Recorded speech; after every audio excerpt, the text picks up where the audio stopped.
This is Rebecca Fillmore, and I want to welcome you to Her Inspired Mind podcast. Each week, I will be helping you to strengthen your mind, give you life-changing tools, and help you to grow with intention. If you haven't yet, be sure to hit that subscribe or follow button so that you don't miss out on any future episodes. And while you're here, make sure that you leave a star rating and review so that this podcast gets shared all over the world.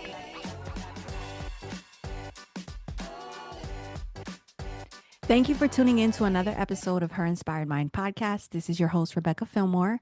And I also want to welcome you back to listening to the series from the 15 Invaluable Laws of Growth by John Maxwell, the book. And today I want to bring awareness to the fact that you cannot build a powerful life while secretly believing that you are not enough. And as a woman, I know that many women struggle with this because for so many years, I felt like I wasn't enough. And it wasn't because I thought those things, but because of the way I grew up and certain situations and circumstances that led me to stay on to that limiting belief. Because also the truth is that many women appear like they're confident outwardly and they accomplish a lot and they care for everyone else. They also build businesses and families and they take care of their homes. But internally, they question themselves constantly and they feel like they're imposters. They minimize their gifts. They struggle to receive compliments from others. They fear failure or rejection, and they tie their worth to productivity. And in the 15 Invaluable Laws of Growth by John Maxwell, he talks about the law of the mirror. And this law is that you must see value in yourself to add value to yourself. He quotes Dennis Waitley saying, personal development is the belief that you are worth the effort, time, and energy needed to develop yourself. And so many people fail to grow to reach their full potential because they don't believe in themselves and they don't see the possibilities that God has put inside of them. And then growth becomes difficult when someone secretly believes that they're unworthy of growth, that they're unworthy of success, that they're not allowed to rest, that they're not allowed to be visible, to have abundance, peace, and joy. And so we're going to dig in to this law of the mirror. So what exactly is the law of the mirror? So the way that we see ourselves shapes everything. The value that we place on ourselves is usually the value that others will place on us. Your self-worth affects your leadership, your confidence, your relationships, your boundaries, the pricing you put on for your services, your visibility, your decision-making, and also your emotional health. So you cannot consistently outperform the identity that you secretly believe about yourself. And so a lot of times we see women that struggle in business, they struggle in relationships, they can't find someone to settle down with. And it's because what they believe about themselves deep down inside reflects and mirrors onto others. And so it is then given back to them, right? And so I want to help you to get over these limiting beliefs today. A lot of times we see that women entrepreneurs undercharge, overwork, overgive, overexplain, overthink, and they burn out trying to prove their value. And it's not because these women lack talent. It's because they lack belief in their worth, right? And so if you're not sure if you're struggling with your own self-worth, here are some signs that you can then find out if you do. So if you're constantly comparing yourself to other women, if you have a fear of being seen online, if you have difficulty saying no, if you feel guilty when you rest, if you need validation from others, if you struggle to celebrate your wins, if you feel like you have to do everything perfectly, if you stay small because you want to avoid criticism, if you feel like that you need to earn love or rest, right? And so, me personally, there was a season in my life where I struggled with my self worth. I felt guilty for charging my clients for services because I didn't want them to think that the only reason that I was doing the work that I do is because I wanted their money. And so this led me to be afraid of asking for money for my services. I wanted to do things for free or nearly free. And so I would undercharge just so that I can close the deals. And the truth is that I was undervaluing myself. And so what happened then that helped me to change my mindset was that I joined the business breakthrough group coaching with Rob Dial. He has a podcast called The Mindset Mentor. And so I learned through that group coaching and community that I am worth being paid highly for the services that I provide and that my expertise is worth a lot. And so this then gave me the confidence to raise my prices and to ask for more. Because at the end of the day, my clients were paying me money, right? There was a dollar sign on what my clients were paying me. But the transformation that they were going to get in their lives was priceless. You could not put a dollar sign on the transformation that my clients were going to receive. And so in reality, they were giving me less than what I was going to give to them in comparison because their lives were going to be changed completely. At the end of the day, the money they gave me, I was going to pay my bills, pay my mortgage, pay my car, and that's it. But the transformation that they were going to receive, that was going to change the whole trajectory of their entire lives. And so, what then helped me to shift my mindset as well was also me changing the narrative in my mind.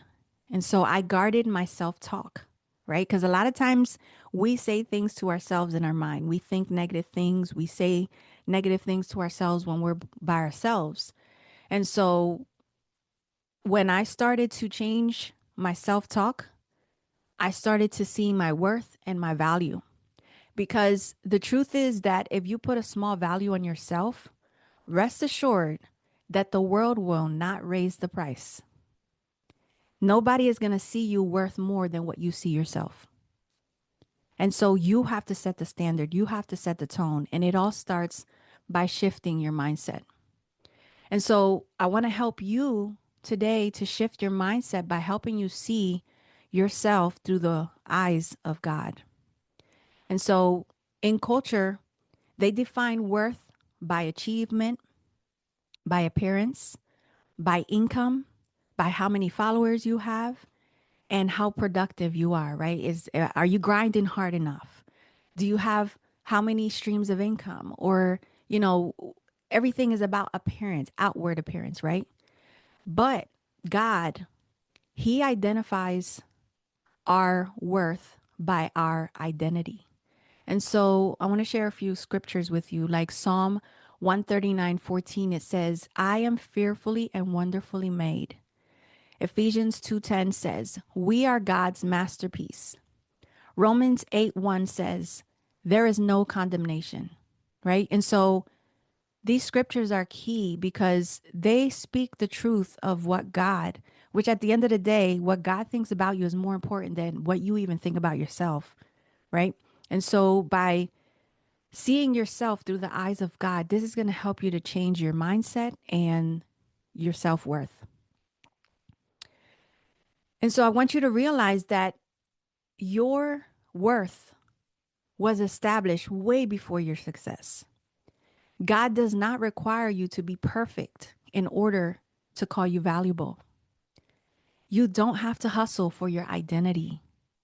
And healing self-worth begins by renewing your mind. And I want you to know that you are not behind. You are not disqualified. You are not too broken.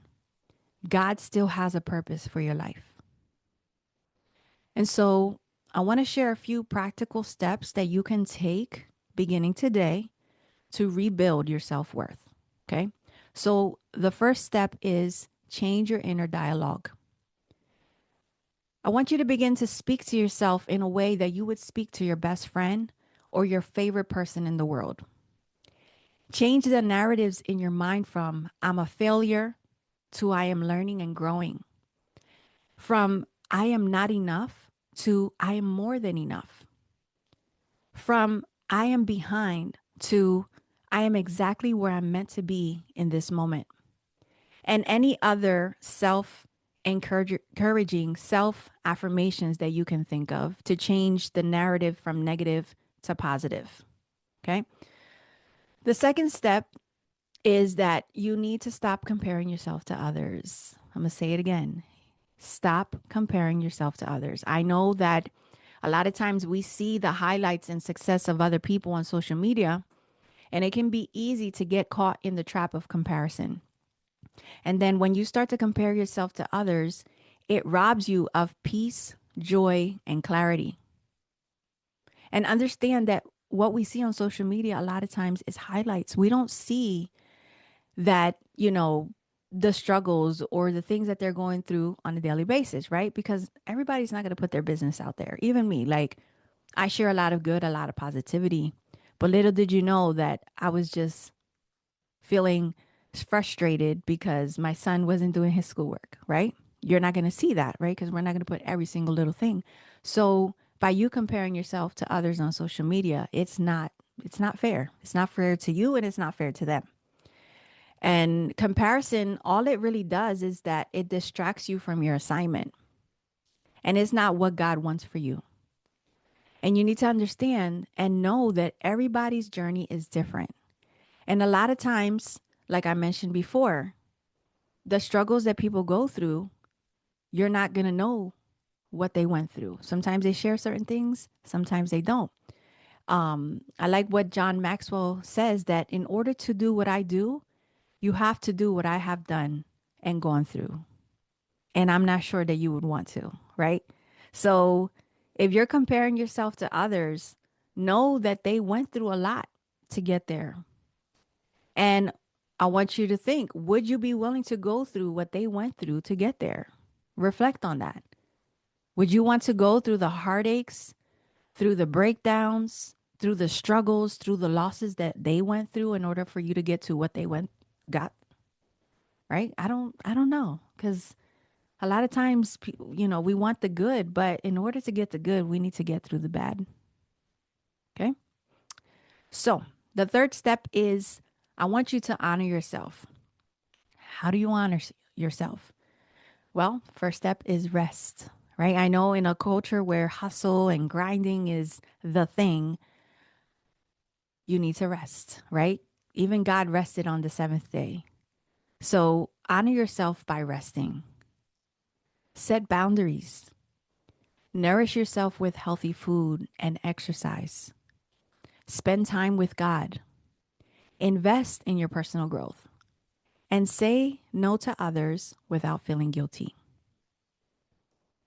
The fourth step is to keep your promises to yourself. I know a lot of times it's so easy for us to be there for everybody else and show up for everybody else. Let's say you made a day that you did want to rest, right? And somebody calls you, hey, can you give me a ride here? Or can you help me out with this? And you're like, okay, well, I don't really have anything scheduled.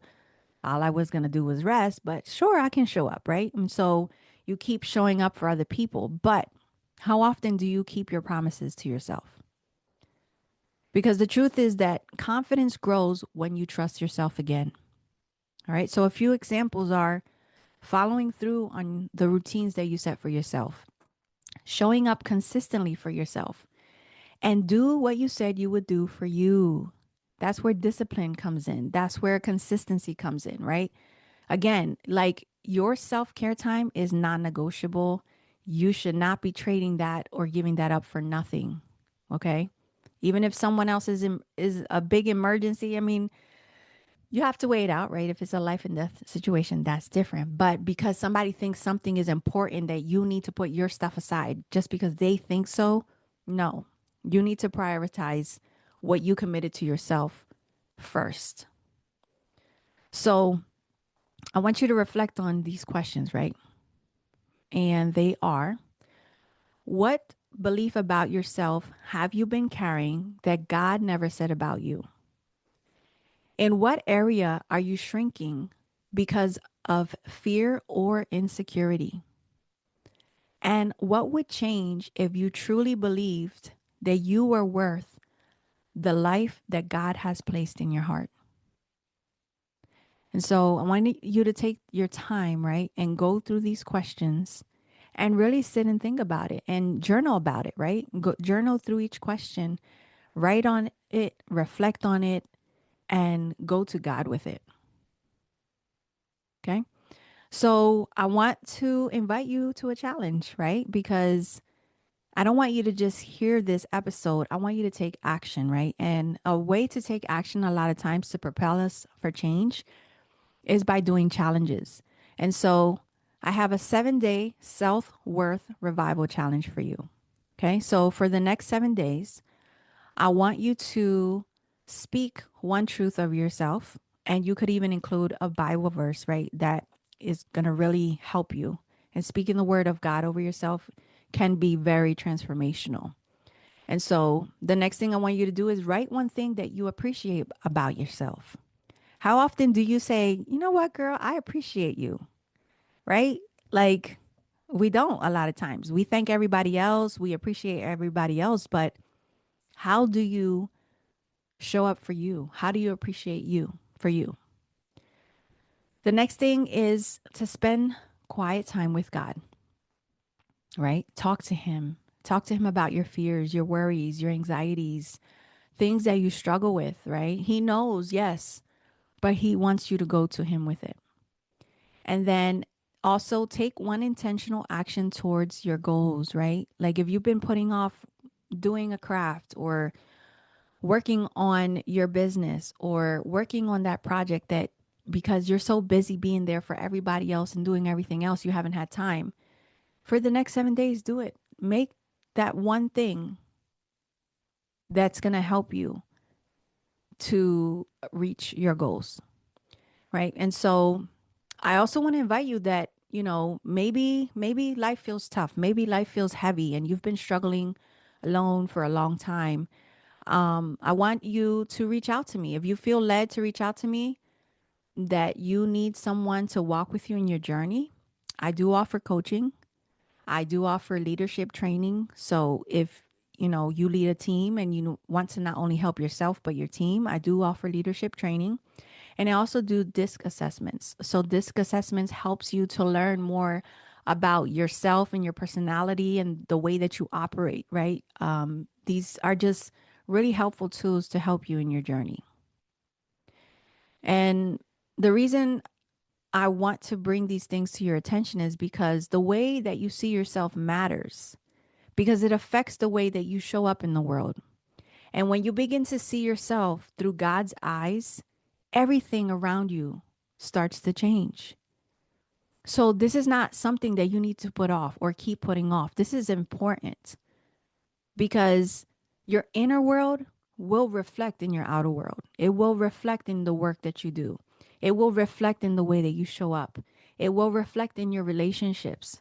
And so you investing in yourself, putting in the work to transform your mindset and the way that you see yourself is going to change your world and your life drastically. Okay. So if this episode encouraged you, please share it with another woman who needs to hear these reminders today. And for any coaching inquiries, speaking engagements, or leadership training, you can email me at rebecca@rebeccafillmore.com. And so if you don't yet, please follow my podcast, leave a 5-star review, and share this episode to help us inspire more women to live with more purpose, peace, and confidence. I appreciate you listening in, and I'll see you on the next episode. God bless.